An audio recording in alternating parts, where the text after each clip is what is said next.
Prepárense, prepárense. Ya estamos en el segundo domingo de Adviento. Y hoy en el Evangelio nos habla San Lucas y así inicia su Evangelio que dice, con esta frase, este es el principio del Evangelio de Jesús, Mesías, Hijo de Dios. Les recuerdo las primeras palabras del libro del Génesis, que dicen, al principio Dios creó el cielo y la tierra. El mundo que había salido bueno de las manos de Dios, ya se había corrompido después. Y desde hacía muchos siglos estábamos esperando que se cumpliera la promesa que dice, yo voy a crear un cielo nuevo y una tierra nueva. De lo pasado no quedará recuerdo, dice el profeta Isaías. Bueno, pues la nueva realidad ha surgido. Pueden verificarla. En el mundo está presente el reino de Dios. Ya han pasado 60 años que nos están diciendo esto. ¿Cómo es el mundo nuevo? ¿Y dónde está? ¿Cuándo y dónde ha tenido su origen este mundo nuevo? Todo comenzó cuando Juan Bautista se presentó en el desierto de Judá para hacer un llamamiento a la conversión de su pueblo. Y Jesús de Nazaret fue a buscarlo para ser bautizado.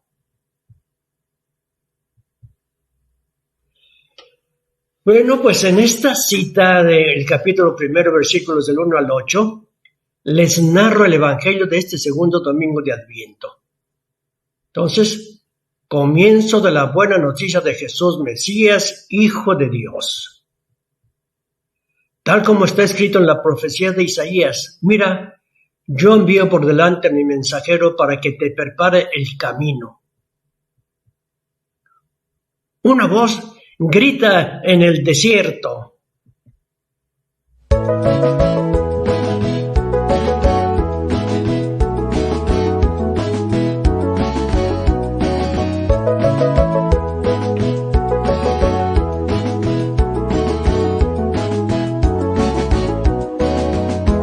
Preparad el camino que viene el Señor, enderezad los senderos. Allargad las montañas, rellenad los barrancos, que llega muy pronto el Hijo de Dios.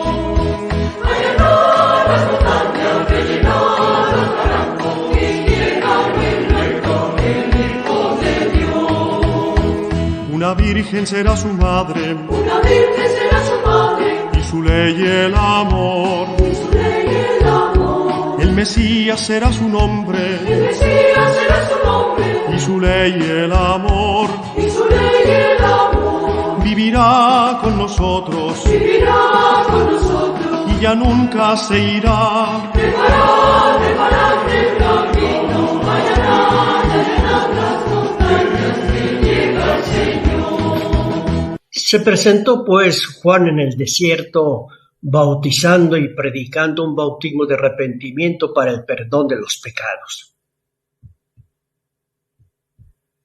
Toda la población de Judea y de Jerusalén acudía a él y se hacía bautizar en el río Jordán, confesando sus pecados.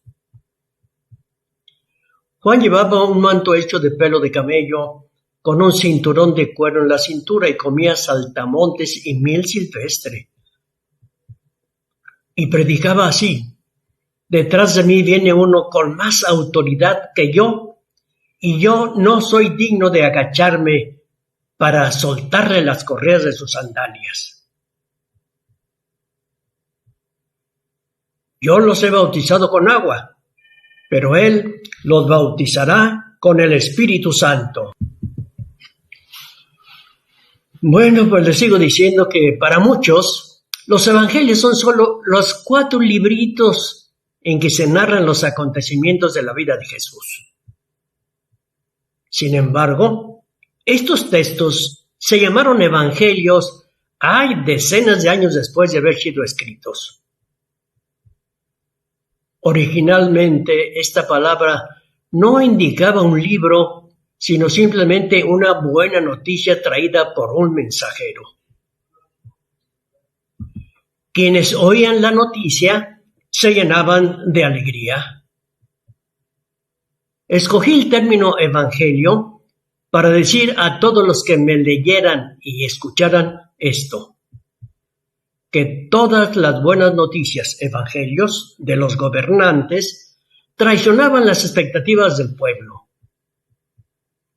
Y que la buena noticia que a nadie desilusionaría es otra, es Jesús, el ungido del Señor, el Hijo de Dios.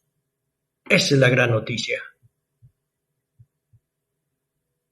De seguro que me preguntarán, ¿y qué tiene que ver aquí Juan el Bautista? El Bautista es una seta que ha plantado su morada en el desierto de Judá y que vivió al margen de las estructuras sociales y políticas. Su vida era un rechazo a una sociedad corrompida y frívola que, habiendo olvidado el sentido grandioso de lo simple, de lo sencillo, había olvidado también a su Dios. Es hijo de un pueblo que desde siglos está en camino. Ha salido de Egipto para entrar en la tierra prometida hace muchos años. Se ha convertido de nuevo en esclavo en Babilonia y ha sido reducido por Dios, ¿verdad? A Jerusalén lo has reconducido.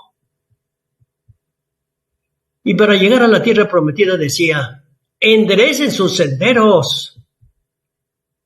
No es Palestina la meta última del pueblo de Dios. ¿Hacia qué patria quiere el Señor conducirlos? Todavía no lo saben ni conocen al nuevo Moisés que los guiará. Todavía no lo sabe el pueblo de Israel. El Bautista tenía una misión que cumplir, preparar el camino para un encuentro de amor.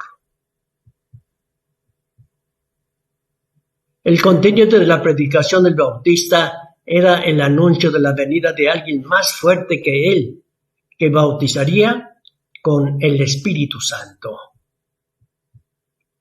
Muchos aún seguimos esta llamada invitación de Juan y hemos comprendido que es necesario repetir la experiencia del Éxodo, salir de nuestras esclavitudes. Y que debemos ponernos en un camino para llegar a la verdadera tierra prometida.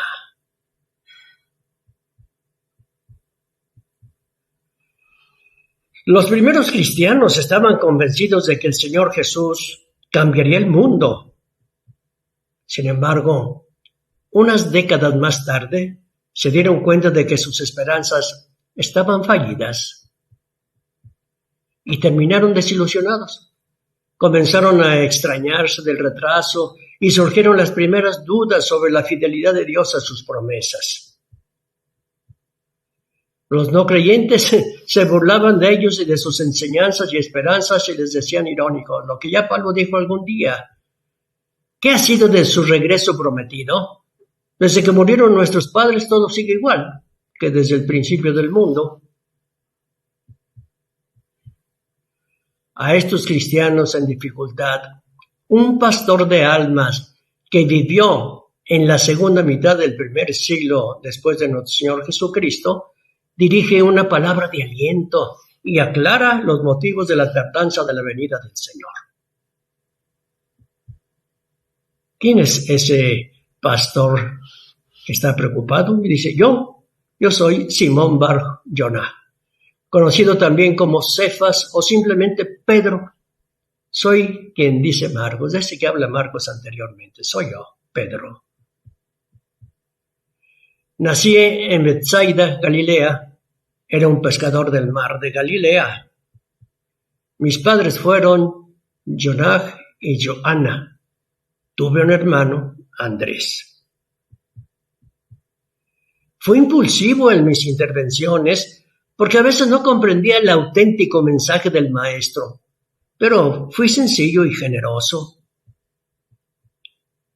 En mi casa de Cafarnaúm, a menudo hospedé a Jesús. Participé en toda la actividad de Jesús, asistiendo incluso a episodios íntimos de los que quedaban excluidos los demás. Tras la muerte de Jesús hacia el año 30, me convertí en el líder indiscutido de la diminuta comunidad de los primeros creyentes cristianos de Palestina por espacio de 15 años. Y hacia el año 44 fui encarcelado por orden del rey Herodes Agripa, pero me escapé y abandoné Jerusalén. Me dediqué a propagar la nueva religión por Siria, Asia Menor y Grecia. En los últimos años de mi vida me trasladé a Roma. Allí fui detenido durante las persecuciones de Nerón contra los cristianos y morí crucificado. Me enterraron en una colina de la ciudad del Vaticano y aquí me erigieron una gran basílica. Carecí de estudios, pero pronto me distinguí entre los discípulos de Jesús por mi fuerte personalidad y mi cercanía al Maestro. Escribí 2 cartas. La primera fue escrita en Roma en lengua griega en el año 64 y fue dirigida a los hebreos dispersos por el Ponto, de Galacia, de Capadocia, de Asia y de Bitinia. La segunda carta la escribí unos meses después, un poco antes de mi martirio, y va dirigida a las mismas personas. En la primera carta recuerdo los principios generales según los cuales deben los cristianos atenerse tenazmente a la doctrina recibida y a la práctica de las virtudes. En la segunda, condeno las máximas y costumbres de los falsos doctores, cuya perversión de mente y corazón describo en fuertes términos y enérgico estilo. Me preocupé mucho por la infiltración en las iglesias de Asia Menor de esos falsos maestros. Quise instruir a los cristianos en cómo defenderse a sí mismos en contra de estos falsos maestros y sus mentiras engañosas. No digo nombres ni señalo alguna falsa religión, secta o sistema específico de enseñanza, porque todos los falsos maestros tienen las mismas características. Enseñan herejías destructoras, niegan a Cristo y tuercen las Escrituras, hacen que la fe verdadera se desacredite y se burlan de la segunda venida de Cristo. ¿Cómo prepararse para enfrentarlos? Solo hay una manera, y es a través del conocimiento de la verdadera doctrina. Pero decir conocimiento académico no nada más eso, sino también conocimiento espiritual. Y este surge de experimentar a Cristo más y más en la vida, vivir como Él nos dijo. Por tanto, se trata no solo de creer en Cristo, sino también de conocerle con sentido bíblico. Ese conocimiento integral produce paz y gracia, frutos, crecimiento cristiano, y ese conocimiento es el secreto para no ser contaminados por todas esas falsas doctrinas.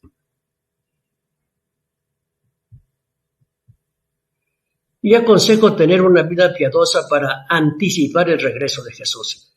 Claro que no podemos apresurarlo al día de su retorno, sin más que no. Y si el Señor no destruye el mundo, a pesar del cúmulo de sus iniquidades, es porque quiere que todos los hombres tengan tiempo para convertirse y salvarse.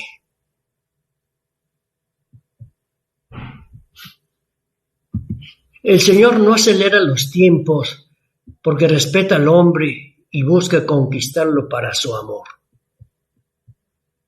Su aparente retraso hay que entenderlo como una señal de misericordia, de su paciencia, de su deseo de no perder a ninguno de sus hijos. Enseguida les presento mi mensaje para este domingo segundo de Adviento, que es un trocito de la segunda carta que yo escribí. Y dice así: no olviden, hermanos, que para el Señor un día es como 1000 años, y 1000 años son como un día. No es que el Señor tarde en cumplir su promesa, como algunos suponen, sino que les tiene mucha paciencia, pues no quiere que nadie perezca, sino que todos se arrepientan. El día del Señor llegará como un ladrón. Entonces el cielo desaparecerá con estruendo. Los elementos serán destruidos en llamas y perecerá con todo lo que hay en ella. Y si todo va a ser destruido, piensen con cuánta santidad y entrega deben vivir ustedes, esperando y apresurando la venida del día de Dios, cuando el cielo se consumirá en el fuego y los elementos se derretirán. Pero nosotros confiamos en la promesa del Señor, esperamos un cielo nuevo y una tierra nueva en los que habite la justicia. Por tanto, queridos hermanos, apoyados en esta esperanza, pongan todo su empeño en que el Señor los encuentre en paz, sin mancha ni reproche. Pueden leer toda mi carta, segunda, capítulo 3, versículos del 8 al 14.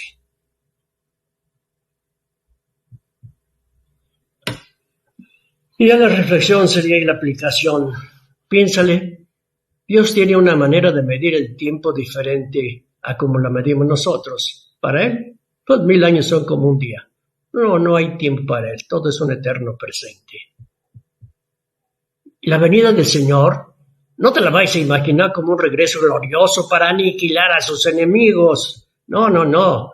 Porque si tienes esta idea de que su primera venida en el pesebre de Belén y su sacrificio del Calvario fue un fracaso y que, por tanto, regresará para llevar a cabo con mano poderosa aquel proyecto que no había sido capaz de realizar con la dulzura y el amor. No te imagines eso que va a venir así, ahora se acabaron. No.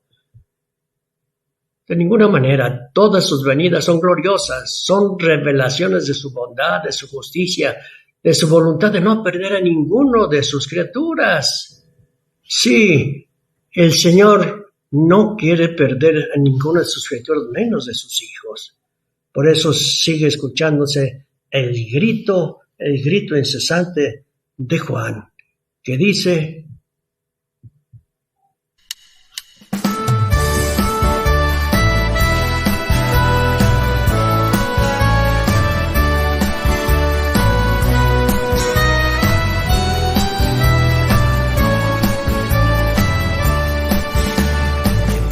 de Caifás y de Anás, Dios nos envió un testigo de la luz. Se llamó Juan y vino a proclamar bautismo, conversión y rectitud. Tú eres el Mesías, un profeta. Algunos le fueron a preguntar y citando Isaías les contesta: soy voz que en el desierto oyen gritar. Preparen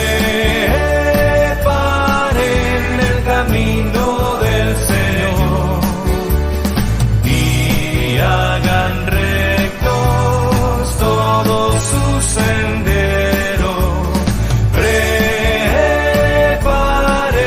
el camino del Señor y hagan rectos todos sus senderos. Colina se rebajará, todo arranco será rellenado, lo que es torcido recto al fin será, y lo áspero verán que se hace llano.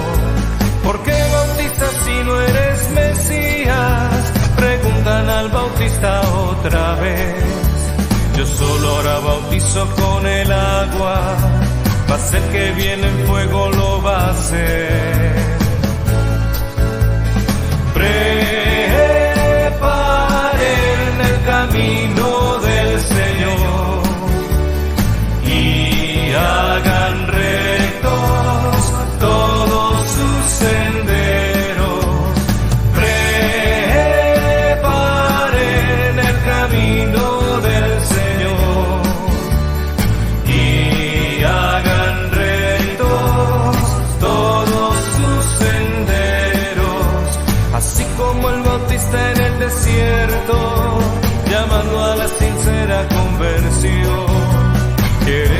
esperar al buen maestro.